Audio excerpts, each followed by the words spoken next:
Vietnam, Indonesia, um, um, and Thailand would be amongst the countries that we're targeting on the basis of the engagements that we're currently having. And we will continue to expand our engagements with various regions and countries. So I just thought I should give a flavor of the sort of work that we're doing on the diversification issues and enhancing market access. But we shouldn't underplay the importance of the Africa Continental Free Trade Agreement.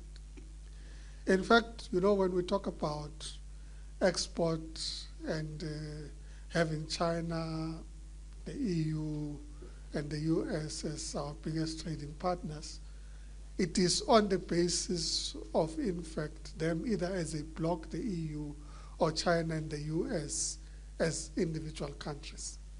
But if you look at our trade basket, Africa is the most important. It remains the most important market for South Africa.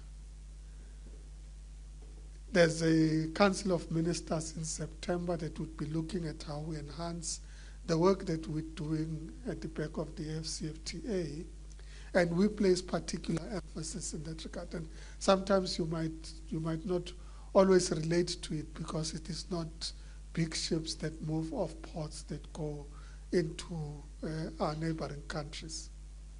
But you've got very established brands, retail brands that are there, and at the back of those retail brands would be the products that are on the shelves, a lot of which come from South Africa. So in reality, this is a market that we consolidate. And the discussions that we've been having with our colleagues on the continent is how do we ensure that we're able to address what has been some of the difficulties in trade that we have experienced. What are some of the issues that impacted investors in certain instances? And there are stories that we know about companies that suddenly get increased tax requirements, increased regulatory requirements, and so on, that present as a challenge, but also new opportunities, you know, expanding access to products that historically we have not imported from our neighbors, including, amongst others, oil and gas, as opportunities that we have that we have not fully exploited. So optimizing the work that we're doing in Africa is extremely important for all of us. Any plan B and C, we have so far engaged on the trade negotiations. There's no cabinet decision that says that we would want to review national policy or national legislation. So there's no cabinet decision that says so. And I do think that as South Africans, it is important that we reaffirm our own commitment to our own sovereignty as a country. The ability to make decisions on national policy and the direction that we're taking as a country is an extremely important point. And when countries engage us and say, we need you to change your national policy, we should not suddenly think that that constitutes a plan B and C, because then it means that before Parliament passes laws, it must consult another country. It's not a very sustainable thing to do as a country. So we need to preserve our sovereignty as a country. So to the extent that there would be engagements, this policy impacts trade, creates non-tariff barriers and so on. These have been matters of trade engagements and negotiations. Because we also go to other countries and say, yes, you have created access to our products, but you've got non-trade barriers that make it difficult for us to trade with you. So our products can't access your market because of these regulatory mechanisms that you have in place. And we engage with those as trade-related matters. But to the extent that we say we're placing our ability to make sovereign decisions as a country, I think would be a high-risk decision to take. Are these the most difficult negotiations? Let's just say certainly unprecedented. Certainly unprecedented because Historically, you engage in negotiations at the back of globally established rules of engagement governed by the World Trade Organization. And those would include, amongst others, that tariffs would be governed by WTO rules. You would have tariffs in line with what would be most favored nations, and these nations would collectively qualify for a particular tariff under particular circumstances, and that what you extend to one, you'll extend to the other unless you have a free trade agreement or an economic partnership agreement, and that you don't take arbitrary and unilateral decisions. That book has been put on the side for now, and all of us are grappling with the reality of what we're dealing with. I certainly think that it would be a subject that we would engage at G20 amongst others, but it would certainly be a topic of engagement when we get to the Ministerial Council that would be held in Cameroon in March next year, which is the regular WTO Ministerial Council that's held. It certainly would be a topic to say, given these changed circumstances, what does this mean in terms of the World Trade Organization, the rules of engagement, and how do we adapt? And countries have to apply themselves. We certainly as a country have started to apply ourselves to what our contribution to that discussion would be. The expansion of the team, I should say that the team ultimately, when put together, includes the presidency. We're also on the ground in the US right now. It includes the Department of Agriculture, it includes DERCO and the DTIC, and to the extent that there are particular areas of interest, we agreed that in fact we need to involve and include the Department of Minerals and Petroleum Resources a lot more actively, because issues have been raised with regards to gas, oil, critical minerals, and so on. So certainly the departments would be expanded to include all those that are affected, and we get input from all of them.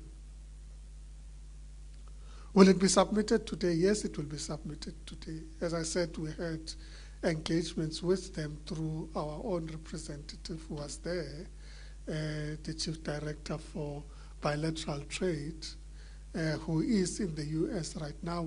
We've dispatched him there to stay there until certain issues have been resolved, and we've had to have people acting in his stead in the department so that we're able to deal with these issues. The advantage that we have with him is that he was also trade representative in the US, a trade attaché rather, in the US.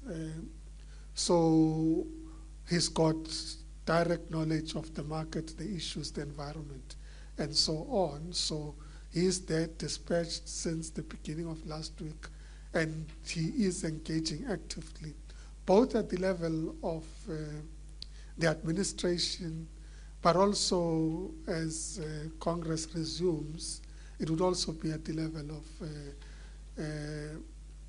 the Hill, if you like, Congress, that would be able to engage with Congress and should be able to get value from those engagements.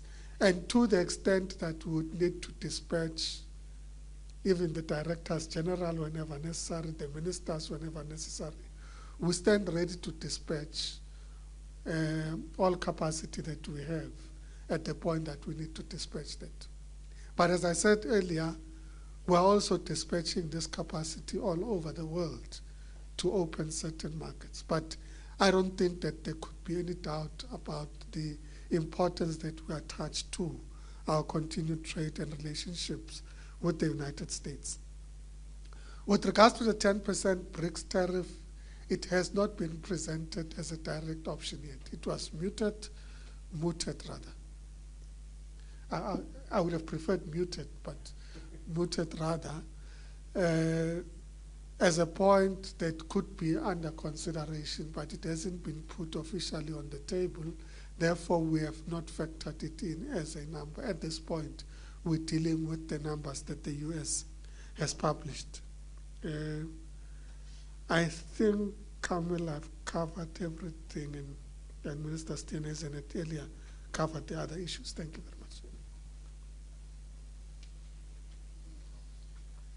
Ministers, thank you very much. I am going to abuse you for 2 more questions. I'm going to allow 1 from WhatsApp. If there's any new questions, Pumzile, on WhatsApp, 1. And I'm going to give my colleague in blue here the other one. And then that's it. We have questions from Gwena Mashale from the Sowetan, who asks, how will the localization support fund be financed? What accountability mechanisms are in place? How will the block exemption for exporters be implemented and regulated fairly? And what safeguards exist to prevent anti-competitive behavior? Thank you. Good morning. It's Ndando Tsukwana from Bloomberg News. Just wondering, Minister Tau, if the DTIC has given consideration to raising the import tariffs it levies on India and China for the auto sector, just to stem or prevent flooding into the South African market, given the fact that the US tariffs does threaten to weaken demand for our South African autos. And then just one for Minister John Steenhuisen. The stone fruits that you mentioned are, have been granted access to the Chinese markets. Just want to confirm that will be tariff-free. Thank you. Thanks. Minister Steenhuisen, if you can take the one that's been directed at you, and Minister Tau, the other 2, please. Thank you.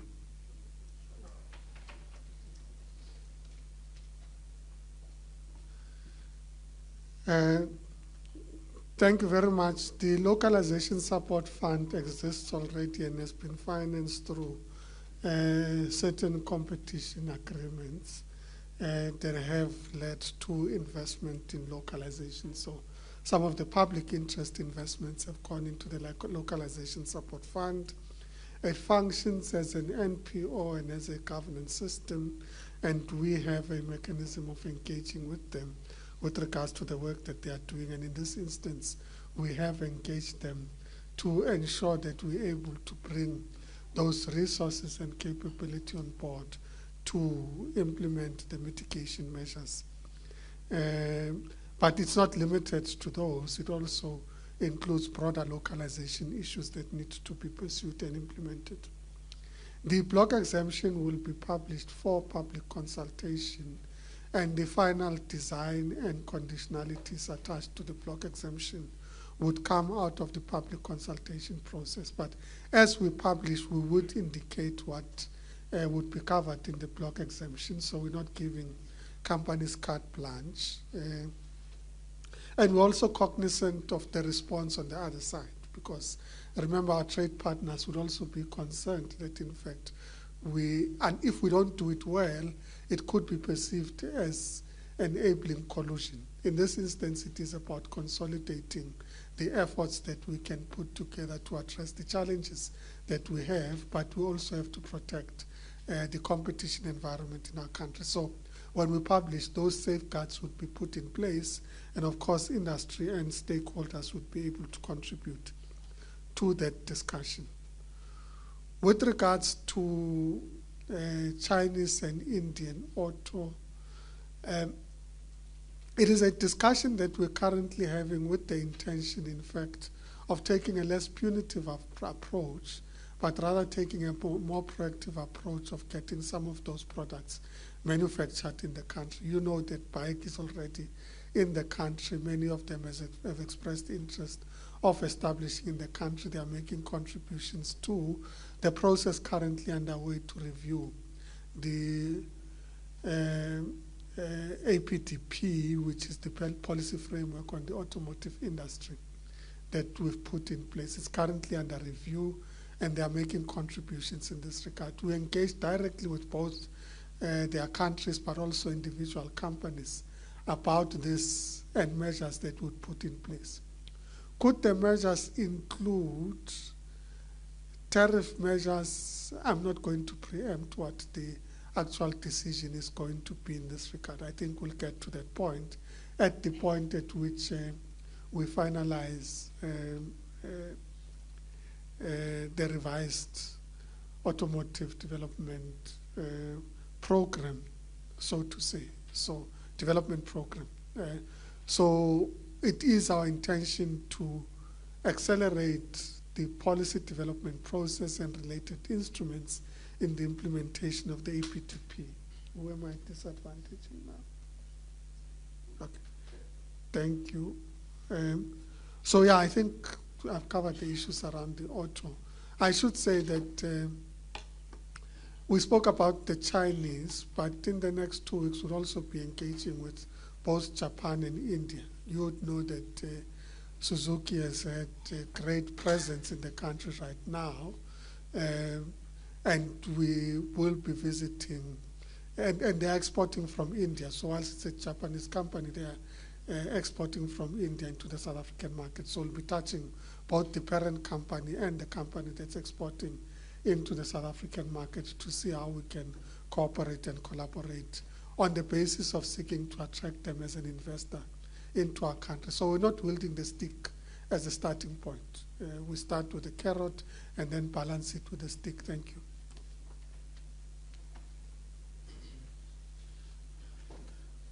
Yeah, thank you. So the stone fruit protocol was given to us by the GACC.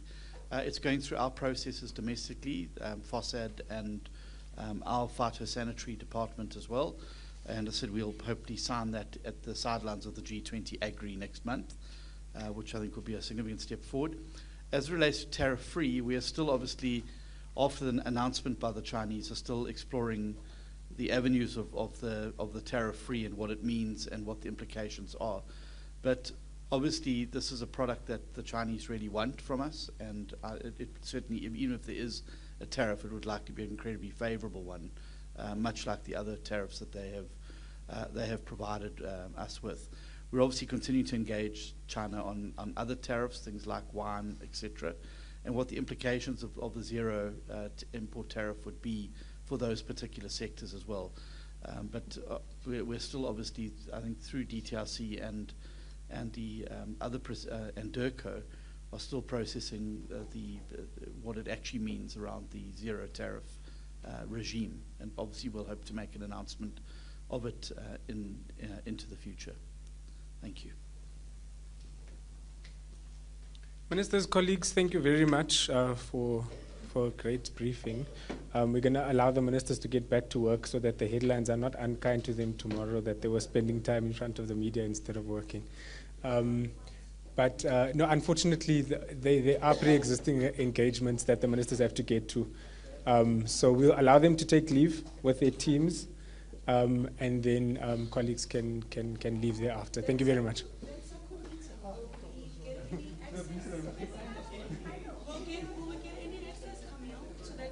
No, it's a close. Thank you.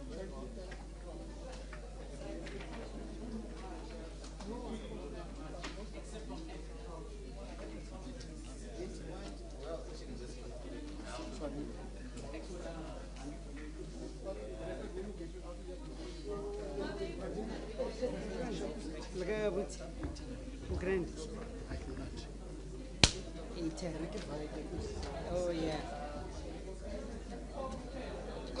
But I do that job. It's a grand man.